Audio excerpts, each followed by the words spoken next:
Michael Philips को तो आप सब कोई जानते ही होंगे। वर्ल्ड के सबसे बेस्ट स्विमर ये कहलाते हैं और इनके पास में इतने वर्ल्ड रिकॉर्ड्स है, इतने वर्ल्ड रिकॉर्ड्स कि उनके पास में उस चीज़ का भी वर्ल्ड रिकॉर्ड है कि he have the highest world record in the world. 2004 में उन्होंने स्विमिंग में कुछ मेडल्स जीते, बट वो ही was not satisfied with his performance. वो अपने परफॉर्मेंस से बिल्कुल भी सेटिस्फाई नहीं थे।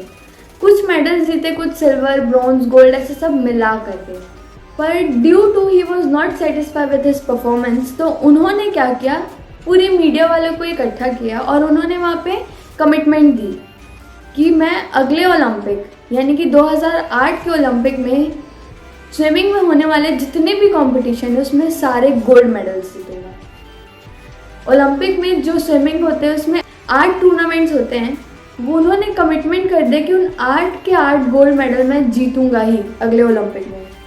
2004 का ओलंपिक जैसा भी गया वो गया, बट उन्होंने सोच लिया और कसम खा ली कि अगले 4 साल मैं 12 घंटे पानी में प्रैक्टिस करूंगा और 2008 में सारे 8 के 8 गोल्ड मेडल्स मैं जीतूंगा। अच्छा, अब आप मुझे ये बताइए कि क्या ज़रूरत थी उनको पूरे मीडिया वालों के सामने कमिटमेंट देने की कि मैं 8 के 8 गोल्ड मेडल जीतूंगा ही।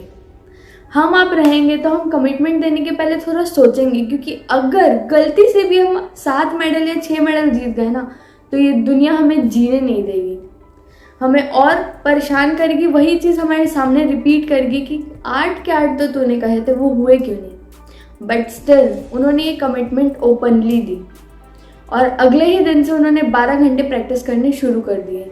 No festival, no holidays, no लोगों से मिलना जुलना, कुछ भी नहीं, सब कुछ बंद। वहीं हम अगर सोचें कि 12 घंटा अगर हम पढ़ाई कर ले अगले 6 महीने, हमसे नहीं हो पाएगा। It's not an easy task to do the same work for the 12 hours. But उन्होंने एकदम सोच लिया था कि अगले ओलंपिक के 8 के 8 गोल्ड मेडल्स मैंने जीतने ही हैं, और वो लग गए मेहनत में। अब अच्छी खासी 4 साल तक की उन्होंने प्रैक्टिस की, 12 घंटे डेली प्रैक्टिस।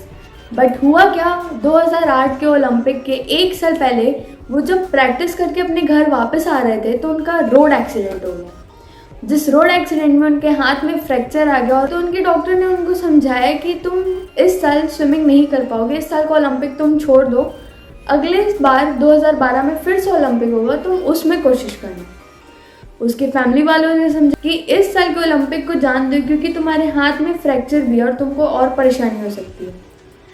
बट उन्होंने ये कहा सबको कि मैंने कमिटमेंट दे चुका है कि 2008 के ही ओलंपिक में मैं 8 के 8 गोल्ड मेडल जीतूंगा, तो मैं अपनी बात से तो पलटने वाला हूँ नहीं, और 2008 का ओलंपिक का मैं मैच खेलूँगा, सारे मैचेस में खेलूँगा।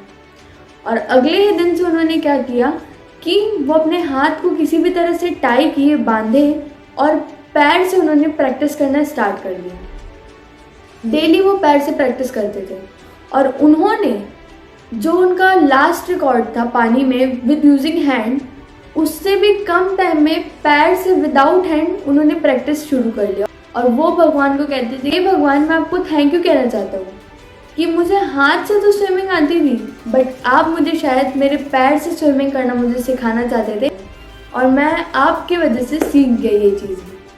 और 2008 के ओलंपिक में उनका फ्रैक्चर खुल गया था और तब तक के उन्होंने इतनी प्रैक्टिस कर ली थी कि वो 8 के 8 गोल्ड मेडल्स जीते 2008 के ओलंपिक में स्विमिंग में। तो this is the power of practice. Obstacles और लाइफ में प्रॉब्लम्स सबकी आते हैं, बट अगर हम उन प्रॉब्लम्स को लेकर के बैठ जाएंगे, that's not the solution. Solution ये है कि हम उस प्रॉब्लम्स को स्किप कर दें या फिर उस प्रॉब्लम्स से बाहर आकर के कुछ ऐसा करें जिससे हम अपने वर्क को, अपने एम को कंटिन्यू कर पाएँ। क्योंकि रुकावटें और ऑब्स्टेकल्स हर किसी के लाइफ में आती है, प्रॉब्लम्स हर किसी के लाइफ में आते हैं, बट उन प्रॉब्लम्स से हट करके आगे बढ़ने की जो कोशिश करते हैं वो अपने लाइफ में सक्सेसफुल हो जाते हैं। तो जो भी प्रॉब्लम्स आ रही है उसको फेस कीजिए, आगे बढ़ने की कोशिश कीजिए और कभी भी स्टॉप मत होइए। Thank you everyone.